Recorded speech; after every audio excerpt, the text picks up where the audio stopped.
동영상은 제주도 서귀포시에 있는 들빛교회의 2023년 12월 24일 일요예배 설교 동영상입니다. 오늘은 성탄절 하루 전날이지만은 성탄절 예배로 함께 하였습니다. 오늘 말씀의 제목은 탄생의 의미는 지켜졌는가입니다. 이 동영상과 함께 소중한 시간 되길 기원합니다. 오늘의 말씀 함께 읽도록 하겠습니다. 누가복음 1장 51절에서 53절 말씀을 먼저 읽도록 하겠습니다. 그의 팔로 힘을 보이사 마음의 생각이 교만한 자들을 흩으셨고 권세 있는 자를 그 위에서 내리치셨으며 비천한 자를 높이셨고 줄이는 자를 좋은 것으로 배불리셨으며 부자는 빈손으로 보내셨도다. 누가복음 2장 13절에서 14절입니다. 호련히 수많은 천군이 그 천사와 함께 하나님을 찬송하여 이르되 지극히 높은 곳에서는 하나님께 영광이요 땅에서는 하나님이 기뻐하신 사람들 중에 평화로다 하니라. 누가복음 2장 30절에서 32절입니다. 내 눈이 주의 구원을 보았사오니 이는 만민 앞에 예비하신 것이요 이방을 비추는 빛이요 주의 백성 이스라엘의 영광이니이다 하니 말씀을 받습니다. 아멘. 반갑습니다. 오늘은 탄생의 의미는 지켜졌는가라는 그러한 제목으로 말씀을 함께 나누도록 하겠습니다. 지난주에 우리가 만나야 할 바람직한 예수는 어떤 예수여야 할까라는 질문을 여러분들에게 던졌고 이 질문에 대한 해답들을 앞으로 찾아나가겠다고 말씀드린 바 있습니다.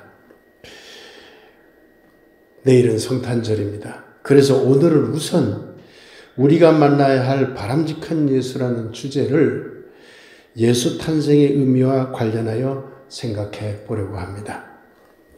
우리는 어떤 예수를 믿어야 할까요? 이 물음에 대한 바람직한 답을 찾기 위해서는 우선 우리가 주체적으로 예수를 믿고 있는지를 돌아보아야 합니다. 주체적으로 예수를 믿는다면 그런 그리스도인들은 예수가 태어났던 1세기와 우리가 살고 있는 21세기라는 시대의 차이를 주체적으로 해석하고 이를 토대로 바람직한 예수를 찾으려 할 것입니다. 예수님의 가르침과 실천적 삶을 본받고자 하는 사람들은 교회가 가르치고 믿도록 하는 예수를 맹목적으로 따라서는 안 될 것입니다. 도리어 예수의 가르침과 삶을 주체적으로 파악하려는 노력을 통해 믿는 사람이 되어야 할 것입니다. 우리가 만나야 할 바람직한 예수를 어떻게 주체적으로 찾을 것인가? 이 물음이 중요하겠죠? 성서에 나오는 용어를 활용해서 표현한다면 평화의 예수, 진리의 예수, 부활의 예수, 사랑의 예수, 생명의 예수, 정의의 예수, 구원과 심판의 예수가 어떤 의미인지 우리는 과연 얼마나 주체적으로 파악하면서 예수를 믿고 있을까요? 21세기 이 시대와 관련하여 현대인들의 구체적인 삶과 예수는 어떤 관계에 있어야 하는지 우리는 과연 얼마나 주체적으로 파악하면서 예수를 믿고 있을까요? 과학기술과 예수를 함께 생각해 봅시다. 진화론을 우리는 어떻게 믿어야 할까요? 예수는 어떻게 생각했을까? 빅뱅과 팽창 우주를 우리는 어떻게 생각해야 될 건가? 유전자 조작과 같은 기술이 엄청나게 발달하고 있습니다. 생명과학이 위험한 수준에 갈 수도 있습니다. 이런 생명과학과 예수는 어떤 관계여야 할지, 요즘 많이 세상을 시끄럽게 하는 AI 문제와 예수는 어떤 관계여야 할지 우리는 주체적으로 생각해 보아야 한다는 뜻입니다. 온 지구적인 문제들과 예수는 어떤 관계에 있어야 할까요? 생태 문제, 기후위기, 인구 문제, 사방에 터지고 있는 전쟁 문제, 마약 등과 같은 범죄, 이러한 우리가 아직도 해결하기 위해서 애쓰고 있는 이런 문제들과 예수는 어떤 관계에 있어야 할 것인지 우리가 고민해야 한다는 뜻입니다. 아직도 갈 길이 먼 자유평등과 예수는 어떤 관계여야 할까? 성평등 문제와 예수, 성소수자의 문제와 예수, 사회적 약자들이 여전히 많은 이 21세기에 예수라면 어떤 역할을 할 것인지 우리는 고민해 보아야 합니다. 다문화 시대가 되었습니다. 다문화 시대와 예수는 어떤 관계여야 할까요? 다민족의 공존을 외치고 있습니다. 다문화의 공존을 외치고 있습니다. 다종교의 공존을 외치고 있습니다.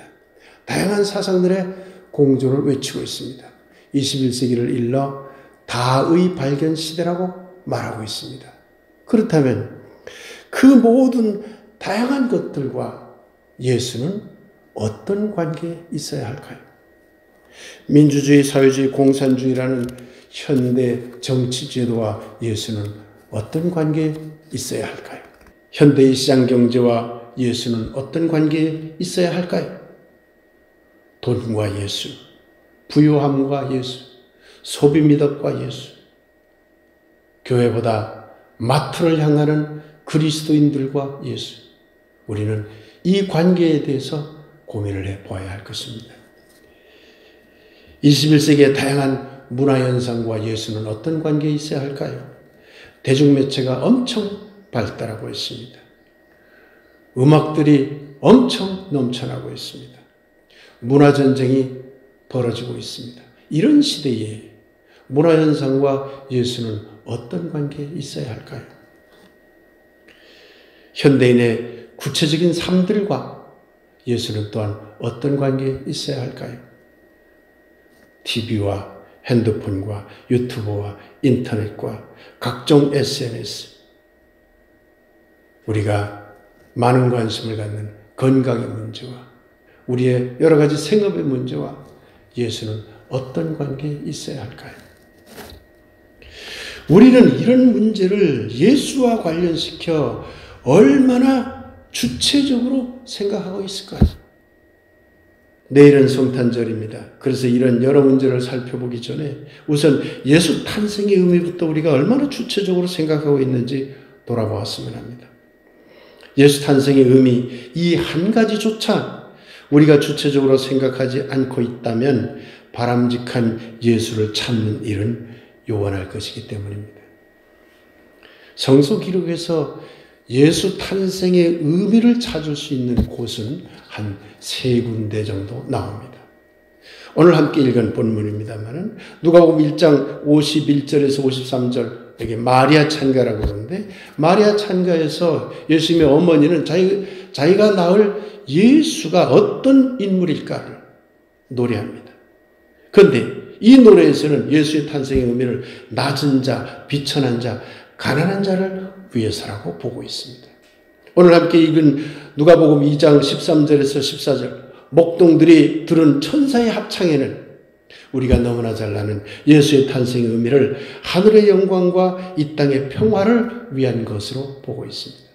또한 오늘 함께 읽은 누가복음 2장 30절에서 32절, 의롭고 경건한 사람이라고 성서가 기록하고 있는 시므온이 예수 탄생의 의미를 만민 앞을 예비하고 이방을 비추고 이스라엘의 영광을 위한 것이라고 말하고 있습니다.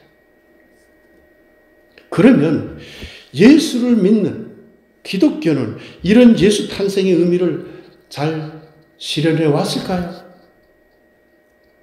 성서는 예수 탄생의 의미를 낮은 자, 비천한 자, 가난한 자 편에 서는 것으로 보고 있는데 예수를 믿는다는 기독교는 왜 기득권 편에 서서 높고 귀하고 부유한 자들의 앞잡이 노릇을 하여 왔을까요? 성서는 예수 탄생의 의미를 하늘에는 영광이요 땅에는 평화라고 하고 있는데 예수를 믿는다는 기독교는 왜 역사적으로 온갖 전쟁과 살인과 억압과 불평등을 자행함으로써 평화를 가장 거부한 종교가 되었으며 하늘의 영광을 가장 가려버린 종교가 되었을까요? 성서는 예수 탄생의 의미를 이 세상의 만민을 위하고 이방을 비추는 빛이라고 했는데 예수를 믿는다는 기독교는 왜 다른 민족, 다른 인종, 다른 종교, 다른 문화를 말살하는 포악한 짓거리를 펼쳐왔을까요? 이런 물음은 사실상 기독교 안에서, 교회 안에서 거의 금지된 질문입니다. 그저 크리스마스가 되면 그리스도인들이나 교회들은 하늘에는 영광이요 땅에는 평화로다 라고 떠들면서도 왜 기독교는 이와 정반대의 길을 걸어왔는지를 묻지 않습니다. 주체적인 신앙이 없기 때문입니다. 주체적으로 자신이 믿는 신앙을 해석하고 비판하고 파악할 수 있어야 하는데 그러지 못해왔기 때문입니다. 예수 탄생이나 예수의 가르침이 나와 우리 곧 주체에게 어떤 의미가 있는지 묻고 그 답을 찾도록 하는 신앙이 아니라 교회가 먹여주는 대로 기독교 교리가 정해준 대로 기독교를 믿으라고 사실상 강요하는 기독교 시스템에서는 이런 질문을 하는 것이 매우 어려울 수밖에 없을 것입니다. 우리가 만나야 할 바람직한 예수를 찾는 첫 출발은 예수 탄생의 의미를 교회가 가르쳐주는 대로가 아니라 주체적으로 찾고 또한 그러지 못해온 교회의 실상을 주체적으로 성찰하는 데서 시작해야 할 것입니다. 사랑하는 여러분, 예수님은 2000년 전에 태어났습니다. 성서가 증언하는 바에 의하면 예수는 이 땅의 사회적 약자들을 위해서, 이 땅의 평화를 위해서, 이 땅의 모든 이방 민족을 위해서 태어났습니다. 이런 예수 탄생의 의미를 지금도 열심히 실천하는 그리스도인들과 교회들이 있습니다. 참 아름답고 감사한 일입니다. 그러나 주체적으로 예수 탄생의 의미와 기독교 신앙의 행위가 일치하는지 조금이라도 생각하는 그리스도인들이라면 2000년 동안 예수를 신처럼 떠받던 대다수 교회들이 예수 탄생의 의미와는 정반대의 길을 걸어왔고 지금도 정반대의 길을 가는 교회들이 많다는 것을 알아챌 수 있을 것입니다. 그렇다면 그런 교회가 가르치는 예수가 과연 바람직한 예수일 수 있겠습니까? 사랑하는 여러분, 성서 안에서만 놓고 보더라도 사회적 약자들을 위한 삶, 이 땅의 평화를 위한 삶, 서로 다른 모든 민족이 공존하는 삶이라는 예수 탄생의 의미는 매우 소중합니다. 그 소중한 뜻을 기리고 실천하기 위해서는 우리 스스로 이런 소중한 의미들이 바로 이 시대에 21세기라는 이 시대에 그리고 한국 땅이라는 이곳에서 어떤 실천으로 나타나야 하는지를 그야말로 주체적으로 찾아나가야 할 것입니다. 사회적 약자를 위해서, 평화를 위해서, 모든 민족의 행복을 위해서 오신 예수님의 탄생을 축하하도록 합시다. 그리고 우리 안에서 이런 예수님이 오늘도 탄생되기를 기원합시다. 이런 예수 탄생의 의미를 오늘에 맞게 깊이 생각하는 그리스도인들 위에 21세기의 하늘의 찬송이 들려올 것입니다. 하늘의 평화도 주체의 문제요. 이 땅의 평화도 주체의 문제로다. 우리 안에 예수님의 평화가 넘치게 되길 예수님 이름으로 간절히 기원하며 축복합니다. 아멘. 이제 예수와 나라는 주제로 말씀 묵상을 드리겠습니다.